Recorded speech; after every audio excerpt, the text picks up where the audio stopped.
Assalamualaikum warahmatullahi wabarakatuh. Halo Electrizen, apa kabar Anda semua? Mudah-mudahan selalu dalam keadaan sehat. Kita jumpa lagi di Podcast Room, kanal podcast yang akan memberikan informasi-informasi seputar dunia kelistrikan, khususnya di Provinsi Aceh, dan juga akan menjawab berbagai pertanyaan Electrizen terkait listrik yang mungkin selama ini masih menjadi rasa penasaran untuk mengetahuinya lebih lanjut. Nah, untuk mendapatkan terus informasi-informasi terbaru, jangan lupa sebelum kita lanjutkan di subscribe dulu Podcast Room. Untuk edisi kali ini di Podcast Room kita akan ngobrol dengan seorang yang sangat spesial. Langsung aja kita sapa General Manager PT PLN Persero Unit Induk Distribusi Aceh, Bapak Parulian Noviandri. Assalamualaikum Bapak. Waalaikumsalam Bang Deddy. Apa kabar Bapak? Alhamdulillah kabar Sahabatnya luar biasa. Nah, ini menjadi penasaran bagi saya Pak. Sebelum kita lanjutkan, orang sudah banyak mengenal Bapak, nama, namun masih penasaran, termasuk saya sendiri, asal Bapak ini dari mana Pak? Kalau saya asalnya nggak jauh-jauh ini, dari tetangga sebelah. Sumatera Utara. Dari Sumatera Utara. Ya, saya kuliah di sana. Namun pada saat masuk PLN penempatan lama di Kalimantan. Baik. Lama di Kalimantan. Untuk di Aceh sendiri sudah berapa lama? Di Aceh kurang lebih hampir 2 tahun. Hampir 2 tahun. Kopi Aceh, kemudian kuah belandong sudah biasa Pak ya? Yang menarik ini kopi Aceh. Kopi Acehnya baik. Jadi sebelum di Aceh, saya itu bukan peminum kopi. Bukan, sama sekali tidak minum kopi. Tapi begitu di Aceh, dengan kekhasan kopi Aceh itu, nah sekarang saya mulai minum kopi. Dan terikut kebiasaan masyarakat Aceh ya Pak? Kebiasaan. Tapi kalau kebiasaan di warung kopi sebenarnya waktu di Kalimantan pun saya sudah suka duduk di warung kopi. Nongkrong di warung kopi itu biasa. Baik. Itu kearifan lokal itu. Dengan kesibukan Bapak yang luar biasa, berkesempatan ini sangat berbahagia sekali saya dapat berbicara langsung dengan Bapak mewakili sahabat Electrizen di mana saja ya. Banyak pertanyaan-pertanyaan, mungkin rasa penasaran yang selama ini terkait listrik, akhirnya bisa bertanya langsung dengan Bapak. Namun sebelum kita lebih jauh Pak, atas nama ya mungkin pribadi dan juga Electrizen, saya ingin menyampaikan tulus ini Pak ya. Terima kasih, apresiasi kepada PLN Aceh. Karena ya dapat dikatakan sudah 3 kali puasa, 3 kali lebaran selama Bang Toib nggak pulang-pulang ini Pak. Kondisi kelistrikan sudah sangat baik lah, sangat memuaskan. Sehingga image dulu yang bilang kalau tanda-tanda puasa sudah dekat itu listrik sering mati, mati lampu orang Aceh. Dan image itu perlahan mulai hilang ya dengan baiknya listrik. Kemudian ada juga ironinya, ada image lain yang mengatakan begitu listrik membaik, ini artinya bahwa supply ataupun kiriman listrik dari kampung Bapak ini Sumatera Utara dari Medan ke Aceh sudah baik. Medan jadinya mendapat nama dia. Nah, sebenarnya bagaimana kondisi kelistrikan di Aceh saat ini Pak? Apakah masih bergantung dengan kampung Bapak dengan tangga? Baik Bang Deddy, jadi sebenarnya listrik ya untuk di Aceh ini itu sudah mandiri. Sudah mandiri artinya diproduksi di Aceh, ya dipergunakan di Aceh. Ya itu memang semenjak tahun 2021 sebenarnya sudah ya, walaupun kadang-kadang masih dikirim dari Medan. Ya. Baik. Nah kita di akhir Desember kemarin 2023 ada lagi pembangkit ya di tempat menghasilkan listriknya, dapurnya. Itu ada lagi pembangkit yang masuk. Ya, PLTU Nagan 3 dan Nagan 4. Nah, itu menambah lagi kapasitas pembangkitnya, kapasitas dapurnya, sehingga kemudian saat ini justru Aceh surplus. Baik. Aceh surplus, malah kadang-kadang kita yang kirim ke Medan. Nah, kita yang kirim ke Medan sekarang. Baik, Bapak menyebut tadi Nagan 3 dan Nagan 4 itu tambahan. Berarti kita udah punya berapa Pak sebelumnya? Ya, sebelumnya kita PLTU punya 2 unit di Nagan Raya. Itu memang milik PLN. Ya, PLTU 1 dan 2. Kapasitasnya terpasangnya 2 kali 100 mega.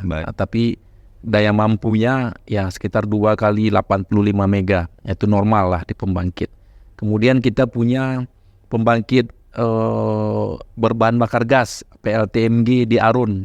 Kapasitasnya kurang lebih 400 megawatt. Nah, Oke. sehingga dulu sebelum Nagan 3 dan Nagan 4, kita sebenarnya dengan di PLTU Nagan itu 1-2 ya sekitar 160 mega, ditambah di Arun 400 mega, ditambah ada beberapa pembangkit dari energi air, hydro, PLTA, PLTMH. Nah, itu kita total dengan adanya PLTD itu kita daya terpasang kita sekitar 650 mega. Daya mampu kita. Sementara beban kita di 560 sampai 580. Surplus. Dulu surplus sekitar 50-60 mega tapi termasuk PLTD. Oke. Nah, sekarang PLTD biasanya kalau tidak dalam kondisi tertentu tidak kita operasikan lagi. Nah, yang kita hitung adalah pembangkit-pembangkit di luar PLTD. Baik. Nah, sekarang ditambah lagi dengan Nagan 3-4 ya surplusnya semakin banyak lah, semakin banyak seperti itu. Kita menyebut surplus dan sudah mandiri. Intinya bahwa kelistrikan di Aceh sudah mandiri. Ya, Pak menyebut kalau kita bicara secara subsistem gitu ya. Oke. Tapi kalau kelistrikan itu kita bicara satu sistem besar, sistem Sumatera namanya. Kita terhubung dengan sistem Sumatera. Nah, kita di Aceh namanya subsistem Aceh. Nah, listrik itu ya bisa dikirim dari Medan, bisa dikirim ke Medan, itu tergantung kebutuhan gitu. Baik. Oke. Mandiri, surplus, dan mungkin kalau se-ekstrimnya kita menyebutnya, kalau ekstrim di Aceh mungkin sudah merdeka lah untuk kelistrikan ya, Pak. Sudah merdeka untuk kelistrikannya di Aceh. Nah, dengan kondisi seperti itu, Pak, sedikit komposisi sekarang pelanggan listrik di Aceh, Pak. Iya. Kalau memang kita surplus. Ya. Nah, ini menarik ini kalau kita bicara pelanggan di Aceh. Normalnya memang di Indonesia pemakaian listrik itu untuk rumah tangga. Normalnya, dominannya lah memang. Ya. Sebagian nanti untuk industri, sebagian nanti ada kategori bisnis, sebagian lagi sosial. Kan kita 4 kategori itulah. Ada juga publik untuk kantor-kantor dan lampu jalan. Nah, dominan memang rumah tangga. Namun kalau di Aceh memang rumah tangga ini sangat dominan. Hampir 86% itu pelanggan kita adalah 86% rumah tangga. rumah tangga. Oke. Bisnis ya ruko-ruko sekitar 10% lebih gitu ya. Kemudian publik ya itu 3%, ya ini yang industrinya 1%. Nah, ini agak berbeda kalau kita bandingkan dengan Medan misalnya, Sumatera Utara. Kota besar ya, Pak. Ya di sana industrinya persen, mencapai 10%. Nah, sehingga ini memang industri itu kan adalah mendorong pertumbuhan ekonomi gitu ya, industri. Sehingga kalau dilihat dari tingkat pertumbuhan ekonomi di mana ada daerah industrinya tumbuh, itu biasanya pertumbuhan ekonominya cepat juga. Iya. Karena lapangan kerja terbuka, orang bisa bekerja, ada perputaran uang. Nah, inilah yang menggerakkan ekonomi. Nah, kita di Aceh memang masih kecil. Inilah peluang dan tantangan sebenarnya dengan listrik surplus ini. Bagaimana kemudian listrik ini bisa dimanfaatkan di Aceh tidak hanya sebagai konsumtif ya dari rumah tangga, penerangan lain-lain yang memang kebutuhan sekarang ini, tetapi juga listrik ini bisa dimanfaatkan untuk mendorong pertumbuhan ekonomi dengan hadirnya industri-industri. Ya. Apakah skala kecil, skala menengah, skala besar yang nantinya akan mendorong pertumbuhan ekonomi di Aceh. Ya. Nah, itu yang kita harapkan sebenarnya. Sudah ada pembicaraan ataupun kita membuka wacana tersebut dengan pemerintah daerah, karena sangat sayangkan kalau surplus listrik luar biasa tapi industrinya masih 1%, Pak. Ya, ini butuh kerjasama dan koordinasi lintas bidang tentunya. Tidak bisa hanya kami sendiri. Kami adalah listrik adalah salah satu infrastruktur ya, yang mendukung itu. Ya, bisa juga jalan. Tapi kalau jalan kita lihat sekarang sudah jalan tol, jalan di Aceh saya lihat bagus, sangat bagus. Transportasi kemana-mana. Kita mau kemana? Mau ke Subul Salam jalan mulus. Ya. Mau ke Langsa dari sini jalan mulus. Mau ke Takengon, Blangkejeren saya sudah jalani jalan mulus. Ya, nggak ada masalah infrastruktur jalan. Ya, ini perlu koordinasi lintas instansi gitu kan, bagaimana kemudian investor mau datang ke Aceh untuk menanamkan modalnya, membuka usaha di Aceh, apakah dalam bentuk industri kecil, menengah atau besar gitu ya. Saya sudah menyampaikan ini kepada pemangku kepentingan ya, baik kepada Bapak Gubernur, baik kepada pihak keamanan, Kapolda, Kepangdam, sudah kami laporkan, Pak, kondisi kita seperti ini peluang bagi kita. Dan saya juga sudah roadshow ini ke kampus-kampus, kita memberikan informasi ini.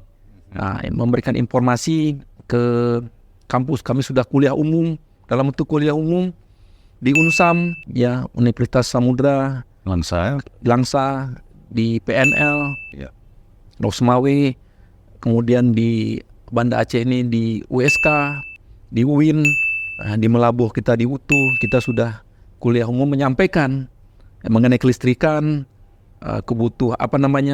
peruntukannya dan fatalitinya, karena juga listriknya ada fatalitinya ini ya. Dan juga kondisi gitu ya. Nah, pada kesempatan kuliah umum tuh kami menyampaikan ya, mengajak ya bagaimana adik-adik mahasiswa ya yang mau tamat gitu ya. Mindsetnya bisa dirubah, tidak lagi tamat menjadi pencari pekerja, menjadi pencari kerja, tapi bagaimana adik-adik itu menjadi entrepreneur, menjadi wirausaha yang membuka lapangan kerja.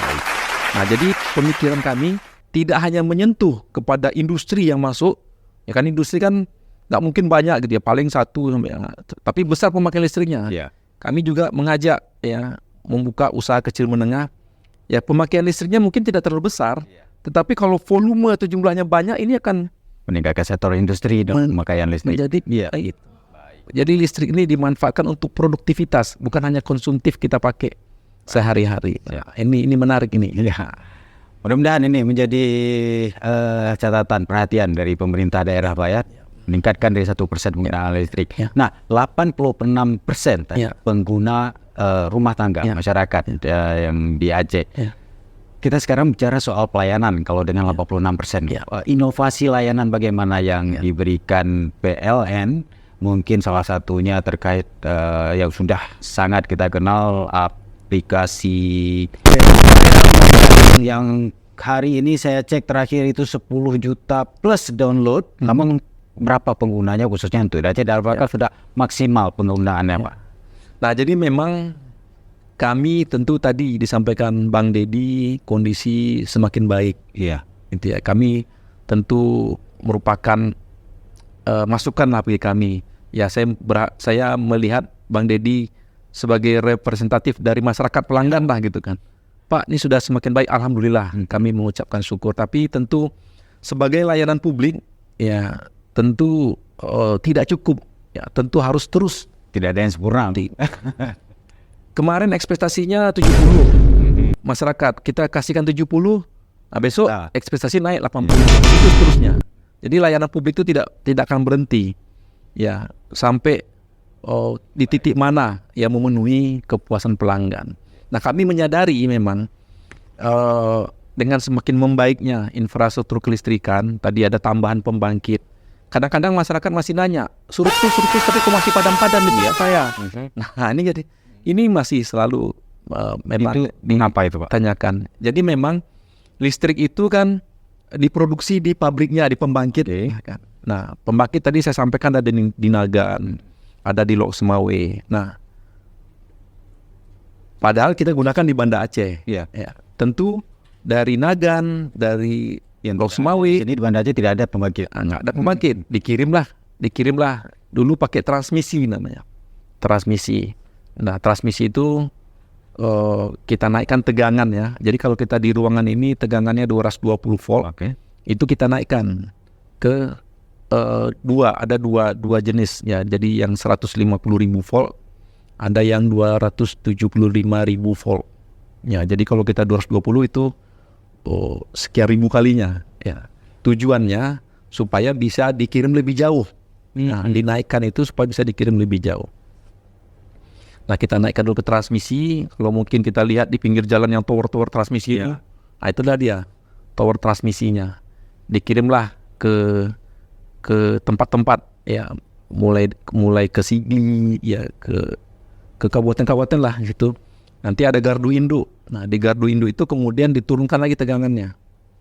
Turunkan lagi tegangannya ke tegangan 20.000 volt. Nah, kan masih 20.000 volt nih, kita pakai kan terus 20. Ya. Nah, dikirim nanti melalui tiang-tiang, melalui saluran distribusi yang tiang di pinggir jalan, yang 3 kabel yang sering kita lihat gitu ya. Nah, itu baru ada nanti trafo distribusi, diturunkan lagi ke tegangan 220 volt ini, barulah dikirim ke pelanggan-pelanggan. Iya. Nah, itulah proses listriknya, panjang memang. Iya. Sehingga kemudian dalam proses perjalanannya itu ya kita berusaha meminimalkan gangguan. Nah, tetapi ada saja gitu ya, ada saja. Kalau yang seperti kemarin di akhir Desember itu petir di transmisi. Petir. Jadi yang dihantam transmisi. Nah, itu dia mengamankan dirinya, kalau kita di rumah itu kalau ada yang short, listrik mati kan, jatuh. Secara otomatis. Pengamannya sama. Jadi jaringan tuh dia mengamankan diri, mematikan. Nah, mati, ya kemudian kita recovery normal lagi. Nah, itu yang ditransmisi. Kalau yang di distribusi ini ya memang masih yang utama kita pohon. Oke. Pohon, karena jaringan kita di pinggir jalan, ya pohon juga di pinggir jalan ini kan. Nah, ada pohon yang bisa kita pangkas habis, Pemeliharaan. iya pemeliharaan. Ada juga pohon yang hanya diberikan boleh dipangkas sedikit-sedikit. Pohon-pohon milik masyarakat, pohon produktif misalnya.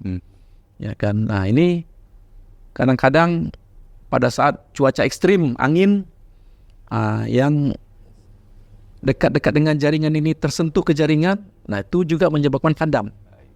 Nah, jadi dominan kita memang masih pohon ya. Gangguan kita tuh pohon. Namun ada juga binatang seperti tupai, seperti ular, terus kalau ke arah Glute sana ada monyet gitu ya. Nah, itu juga ada juga. Jadi mereka ya instingnya mungkin ada jalur yang dilewati, mereka ke sana, kemudian kena dengan kabel, kemudian kesetrum, ya binatang tersebut juga mati gitu kan, tapi listrik ikut mati juga. Nah, tapi biasa itu cepat recovery-nya. Nah, kalau yang di Desember kemarin memang cuaca ekstrim, pohon tumbang kena jaringan. Nah, itu kalau udah tumbang agak lama karena harus tiang didirikan baru dinormalkan. Nah, tapi kalau yang gangguannya sifatnya kayak tadi binatang bisa cepat, misalnya 5 menit udah nyala. Tapi kalau yang sampai tumbang itu memang memerlukan waktu. Nah, itulah kendala-kendala kami ya. Kalau saat sekarang ini ya ada juga karena banner iklan ya mungkin pamflet iklan besar yang ini itu kalau kena hujan, kena angin, terkena jaringan juga itu padam. Nah, ada juga yang menarik, ketabrak mobil, tiang. Nah, ini tiang di pinggir jalan ditabrak mobil, patah, tumbang. Ah, itu juga Itu makan waktu yang makan waktu yang lama. Nah, itulah itu yang kita hadapi gitu ya. Tapi kita berusaha ya bagaimana pohon yang tadi kita tetap pelihara rutin. baik. Ya, itu memang pekerjaan yang tidak berkesudahan karena pohon tetap tumbuh kan. Kita pangkas hari ini ya bulan depan ditumbuh ya. Begitu seterusnya. Itu rutinitas kita. Ya, kalau binatang kita upayakan memasang penghalang panjat gitu ya dan lain-lain gitu ya. Kalau ketabrak mobil kita pasang spotlight. Biasanya ditabrak tuh subuh-subuh. Mungkin supirnya agak ngantuk. Jadi kita pasanglah spotlight supaya pas kena lampu itu nampak tiang listrik gitu. Nah, itu yang upaya-upaya kita gitu untuk meminimalkan. Nah, sedikit nih Bang Deddy. Dengan kondisi seperti tadi ya Bang Deddy sebut aplikasi PLN Mobile ya. Nah, itu memang kita buat ya sebagai semacam kantor virtualnya PLN. Baik. Ya kantor PLN di mana-mana memang.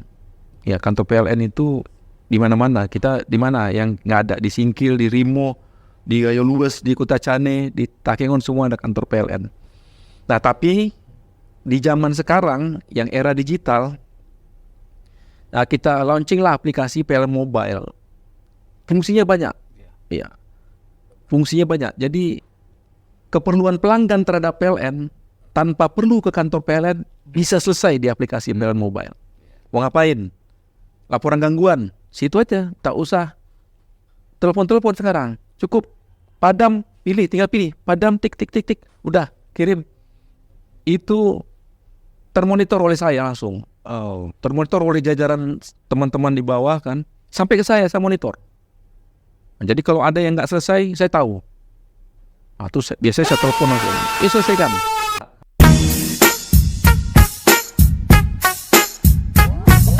Kalau kita ada SLA aja lah.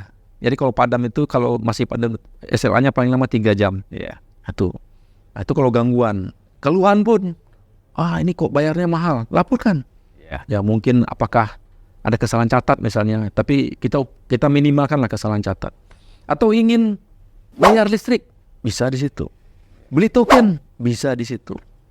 Mau tambah daya, bisa di situ. Dan semua transparan. Nggak ada yang aneh-aneh. Tidak ada yang itu. Aturannya, harganya sekian. Dan bayarnya langsung ke bank. Bayar di bank, itu langsung termonitor kita langsung. Tinggal petugas serta telepon ganti. Dan dari pengalaman saya, benar dibandingkan aplikasi lain untuk bayar sebenarnya ini lebih murah. Biasanya dia di ya mobile web issue murah sedikit. Itu kita kalau kita bicara bisnis bank ada dia administrasi bank ya sana itu memang normal. Ya tidak seberapa besar.